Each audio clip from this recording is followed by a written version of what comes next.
The Paladin Smite is one of the most iconic Nova damage features in all of Dungeons and Dragons, and most builds that use it attempt to use it multiple times per turn through features such as Pull and Master that give a bonus action attack. Other Smite features in the game, however, are only used once per round, with Eldritch Smite and the Smite spells as examples. This build is going to attempt to stack as many of these Smite-esque features as possible into a single attack. At level 1, our species is going to be Zariel Tiefling. This gives us resistance to fire damage and allows us to cast the Thaumaturgy cantrip for now. And then we will gain additional features from this at level 3 and 5. For background, we're going to choose Mage of High Sorcery from the Dragonlance book. This is partially necessary for the build, so if your DM doesn't allow first level feats, then you're going to be missing out on a decent amount of the build's damage. This feat, we're obviously going to choose Charisma as the spellcasting ability for our spells, and then we're going to choose the new Atari version of the feat. So the spells we choose from this option are going to be Booming Blade as the cantrip that we'll use until we get extra attack, False Life as one of the first level spells, which will be nice for some free temporary hit points, and Hex as the last spell, which will be good for our damage when we aren't going nuclear. Our starting class will be Warlock. You could choose Paladin if you wanted to start with heavy armor, and I'll talk about that version of the build later at the end of the video. But for now we're going to choose Warlock so that we can choose Hexblade as our subclass to use our Charisma for our weapon attacks. We also get Hexblade's Curse that you could use on a creature during a setup round to improve this build by lowering the crit chance.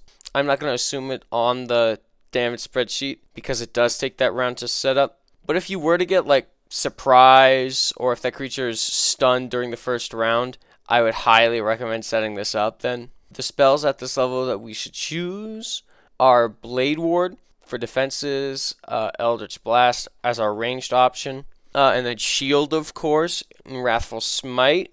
And this is going to be the first method of smiting that this build gets.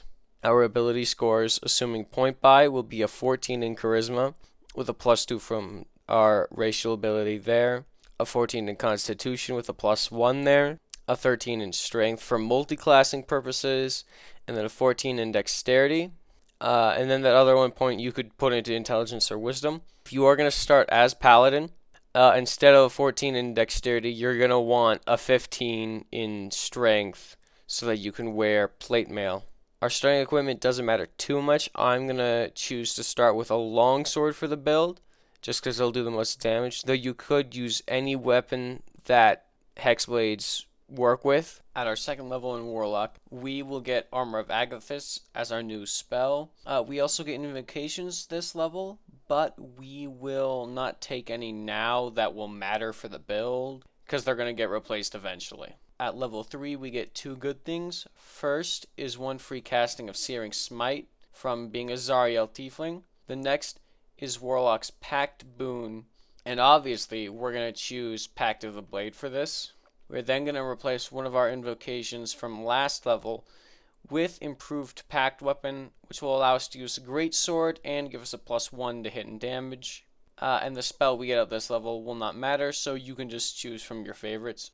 At level 4, we get an ability score improvement / feat, and we are going to choose Adept of the Black Robes here. The spells we get from this feat and leveling up this level don't matter, so you can choose your favorite from the list.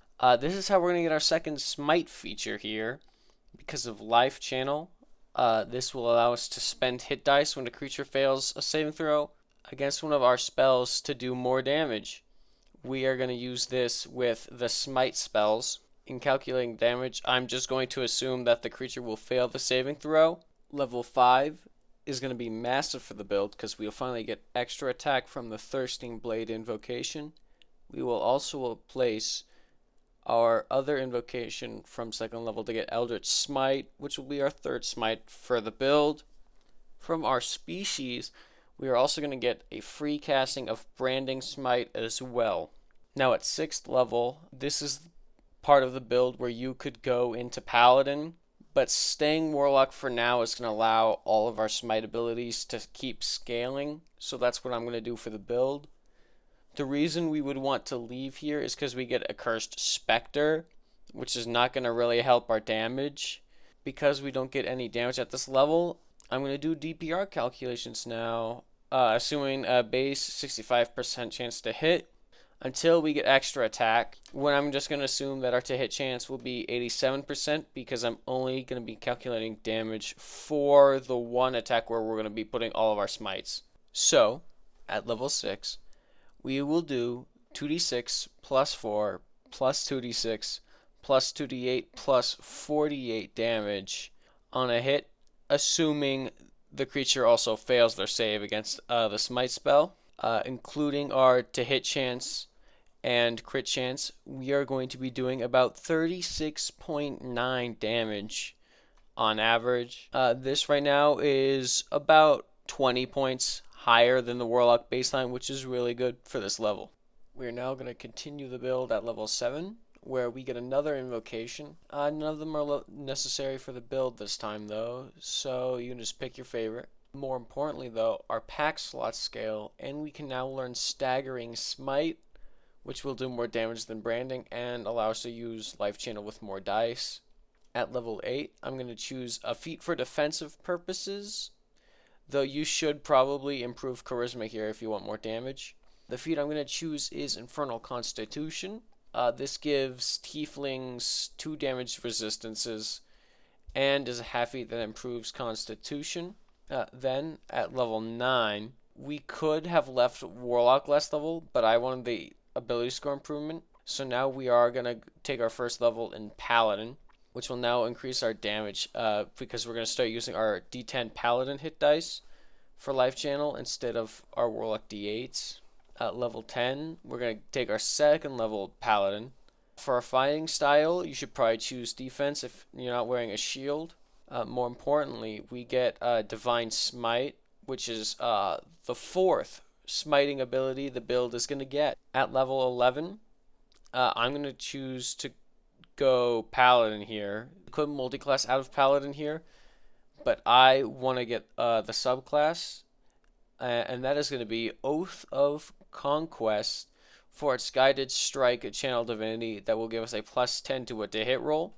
This combined with our 2 attacks means we are now going to be hitting 100% of the time with our power attack. Alright, and now I will go into the level 11 DPR calculations.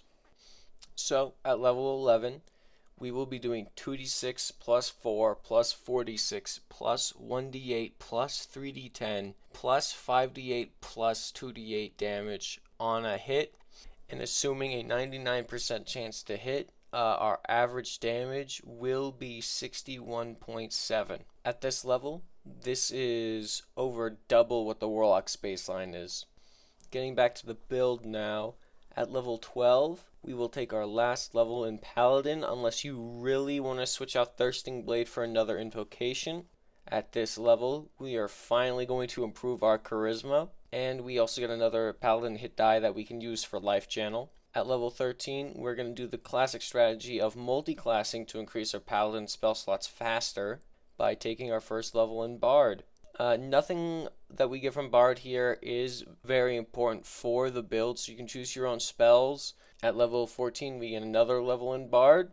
At level 15, we get our Bard subclass, which is mainly why we went Bard instead of Sorcerer for the build. You could have actually gone Bard 2 levels earlier after immediately getting Divine Smite, and it would work out a little better, but I decided that getting Life Transfer to do all d10s of damage and improving our Charisma was more important. The Bard subclass we're going to choose is Whispers, which will give the build its final smiting ability. This ability is Psychic Blades, which will allow us to spend 1 use of Bardic Inspiration to deal 2d6 damage once per turn. Level 16, our Charisma will finally be increased to 20. And then at level 17, our spell slots increase, and our Whisper Bar damage will also increase. I'm going to stop the build here, but if you wanted to continue the build to level 20, I would go back to Paladin for Aura of Protection. And now that the build is done, I'm going to show the final DPR. So, at level 17, our DPR will be 2d6 plus 6 plus 4d6 plus 4d10 plus 5d8 and another 5d8 plus 3d6. Assuming a 99% chance to hit, this will give us 97.8 points of damage on average. At this level, this is almost 3 times what the baseline Warlock is. And with that done, on to final thoughts. If you went Paladin for your starter class, then you will want to invest in your strength instead of dexterity. You also don't have to choose Zariel Tiefling for the build, and you could honestly go any species, though getting Great Weapon Master at level 1 would probably be the best option for damage. I chose Tiefling so that the build could have a second level Smite spell that requires a saving throw. Though if you're doing this at higher level, this is probably irrelevant. The biggest thing I wish that would work for the build is Dispelling Smite, but that unfortunately doesn't use a saving throw. Another thing that the build could use is going Barbarian for life channeling so that you're dealing d12s instead of d10s. Though that won't really help a lot considering Rage will stop us from casting spells and using one of our Smite abilities. That will conclude our final thoughts as well as the video.